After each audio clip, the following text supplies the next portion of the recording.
I think we come to the last session of the day. So that is some more interaction and some more questions for you, and then we'll call it a day. Okay? Yeah, Nikita. What this Axicabtagene ciloleucel was. So what was the trial that basically spoke about this drug? ZUMA-1, which was last updated as a phase 2 in ASH. So basically, the entire, it's not a weird name that was put together. There is a reason behind every component. So it basically begins with a prefix. So Axi over there is, it's just a fantasy name given by the company. Can you guess what Capta is? Next. Capta is basically, again, an infix, and here denotes the mechanism of action. So here it is cell-expressed antibody and T-cell activation. And the final one is obviously gene. Would anyone like to guess what ciloleucel is?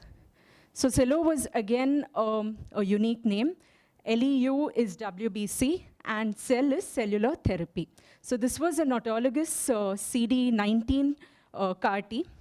Next slide. And this was the phase 2 trial that came out.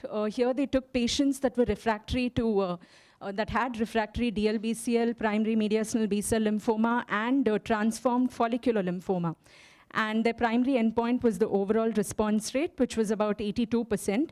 CR rate was 54%, and the overall survival at 1.5 years was 50%. This study basically, so this took a very bad population, 70% were refractory to treatment, and they basically compared it to the results from retrospective studies, and most importantly, the Scholar-1 study. Can you guess what the overall response rate in those previous studies were? So here we've got 82%. What was it previously? Yeah, it was only about 20–25%. And in that, the 6-month overall, the median survival was just 6 months. Over here, OS at 18 months is 52%, which was outstanding. What are the most important side effects for CAR-T? Excellent. And neurological. So neurological was about 30%, and cytokine almost 90%. And how do you manage them? Steroids. Exactly. Interleukin-6 receptor antagonist, tocilizumab. So the next one is Tisagenlecleucel-T. So where was this used? Yeah, so this was another phase 2 study that came out in NEJM. This was in CD19 expressing relapse or refractory B-cell ALL, and it was done in patients up to 21 years of age. So again, Tisa was the unique name. Do you want to tell me what the other components are? Gen? Yeah, transfer of genetic material transduced. LEC? LEU is leukocyte. LEC is selected, selection and enrichment manipulation. And LEU is obviously leukocyte, cell is cellular therapy. T is autologous. Okay. And what was the overall response rate in this? Do you have any guesses? In the previous study, it was 82%. In this one? What is overall response rate? CR? No, not stable disease. It's CR plus PR. So in the previous one, it was 82%. Would you like to guess what it was in this? Same, 82%. And again, this came out in NEJM. The 6-month overall survival was 90%, and 12-month relapse-free, the 12-month overall survival was 76%. Side effects were the same. The incidences were also the same. That's it.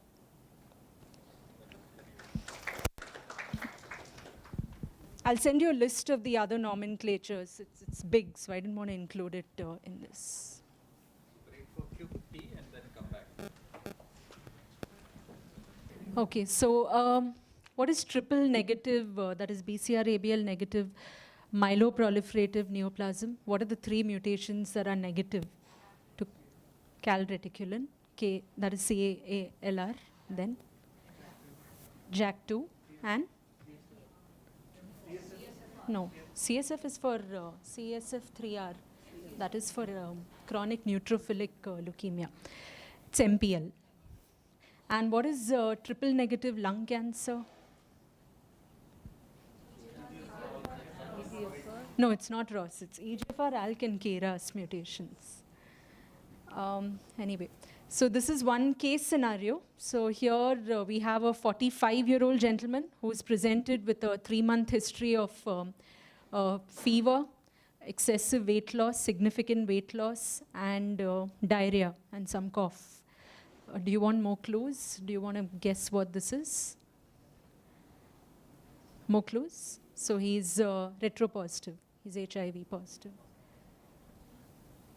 Plasmablastic lymphoma. There are any other differentials? Taking everything into picture. So one is, these are chest infiltrates. This is an oral cavity lesion. And here there's this characteristic woody edema of the limbs. One more. Yeah, Kaposi sarcoma. Exactly. So which virus causes this? It's not, I mean, HHV8 is the older name. Now it's KSHV. Kaposi sarcoma herpes virus. What other cancers does it cause? Primary effusion lymphoma. Perfect. There are some reports of splenic marginal zone lymphoma. There is mention of it, but not everywhere. And what are the most common chemo agents? Yeah, perfect. Lipodox is the most common with a response rate of almost 50%. Higher response rates are seen with paclitaxel. But the issue is neurotoxicity. The responses are almost close to 70%.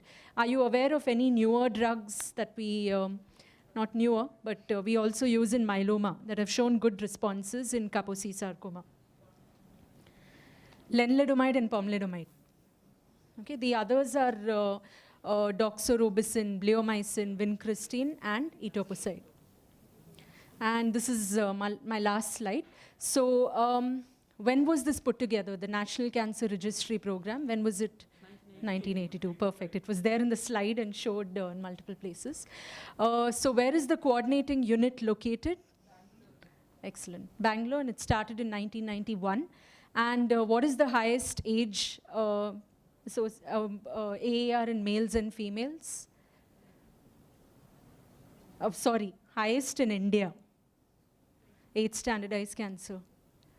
No, which place in India? Yeah, it's the Aizawl district in Mizoram.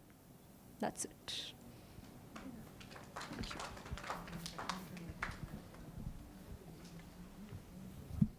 Thank you, Nikita. So I think that brings us to the close of this year's masterclass. So before we wind up, please take some more time and write a proper feedback. This should be an honest feedback. I don't want excellent and all. Tell us what really we need to improve so that the next batch of students will benefit out of it. What changes, what more topics you can suggest. Some honest feedback, if you get it, it will be useful for us in the next session. Any other things? I think slides we are going to send hopefully by this weekend. We should be sending at least 3-4 days. Give us time and we will send it. And if you're not receiving in the next 3-4 days, just mail us because your email might not be clear. We will mail you back. Video presentation uploading also will come in the next 1 week. That's what we hope. And all the best for your exams. So before we wind up, I thank my entire team. Dr. Nikita has been a constant support and she is coordinating from Cancer Institute. The clerical staff there, Rekha and Vanita has been huge support. And of course, JIPMER colleagues, Biswajit and Prashant, who was part of the entire show. Lest we forget the entire pharma colleagues from Reddy's and Torrent, including Shabri, Vijay, Raj, everybody who was running the show for us in the background, and that helped us to organize in such a short time. So we didn't have much time this year. So next year, I think there has been already some suggestion that we should do slightly earlier because most of your exams are close by. So we might do it in end of March or April next year. And most probably people have bidded for JIPMER, so they might have it in JIPMER Pondicherry. We will try to sort out the logistics on how we are going to transport you to Pondicherry. That's the main issue. But mostly we'll have next year in Pondicherry. We'll let you know anyway. Any other feedbacks you want to give us? You want to come here and tell us something on the program? Any of you are welcome. Mukesh, you want to tell something? Just wanted to tell you thank you from all of our students. I told you, thank you, excellent and all, don't buy here. You give us honest feedback, it will be useful for you itself, I think, in the subsequent batches. But thanks, Mukesh. Anything else? I think otherwise we'll wind up for the day. Have a good journey back home and all the best for your exams. Do well in your theory as well as your practicals, and all the best. Before we wind up, we'll have a photo session. So if you can just come this side, and we'll have a quick photo session, and then we have coffee outside.